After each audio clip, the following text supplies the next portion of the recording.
রহিম। আসসালামু আলাইকুম। বাংলার মেডিসিনের পক্ষ থেকে আপনাদের সবাইকে জানাই আন্তরিক শুভেচ্ছা অভিনন্দন। আজকে আপনাদের সামনে যে বিষয়ে আলোচনা করব সেটা হচ্ছে যে কৃমি রোগ সম্বন্ধে। এই কৃমি রোগ ছোট বড় সবারই বিরক্তিকর একটা ডিজিজ। এই কৃমি রোগ থেকে কীভাবে রেহাই পাওয়া যায় সে বিষয়ে আলোচনা করব। আমরা ছোট বড় অনেকে মেডিসিন খাই, খাওয়ার পর কিছুদিন পর দেখা যায় আবার কৃমি বিরক্ত করে। কৃমির ট্যাবলেটের নিয়ম হচ্ছে 3 মাস পর পর খাওয়া, কিন্তু ছোটো হোক বড় হোক কৃমি ট্যাবলেট খাওয়ার পরই 15 দিন 1 মাস পরে আবার দেখা যাচ্ছে আবার কৃমি থেকে রেহাই পাওয়ার জন্য অবশ্যই আপনাদেরকে কিছু নিয়ম ফলো করতে হবে।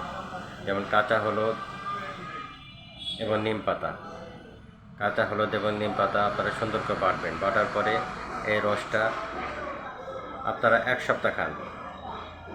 1 সপ্তাহ ট্রাই করেন, দেখবেন আপনাদের পেটে কোনো কৃমি থাকবে না, দ্রুত কৃমির সমাধান পাবেন। কাঁচা হলুদ নিম পাতা ভালো করে বাটবেন, বাটার পরে ওই রসটা আপনারা ছোটো করে সবাই খাবেন। 1 সপ্তাহ ট্রাই করেন, দেখবেন কৃমি থাকবে না, পেট পরিষ্কার হবে, পেটে গ্যাস দূর হবে, বাথরুম ক্লিয়ার হবে এবং কৃমির যে সমস্যা থাকবে সেটা সমাধান হবে দ্রুত।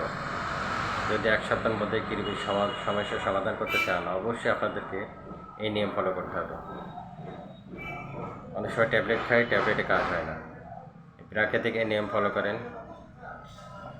আপনারা নিম পাতা এবং কাঁচা হলুদ সুন্দর করে বাটার পরে রসটা আপনারা খাবেন, ছোটো বড় সবাই খাবেন, দেখবেন দ্রুত কৃমির যে সমস্যা ছিল সেগুলো সমাধান পাবেন।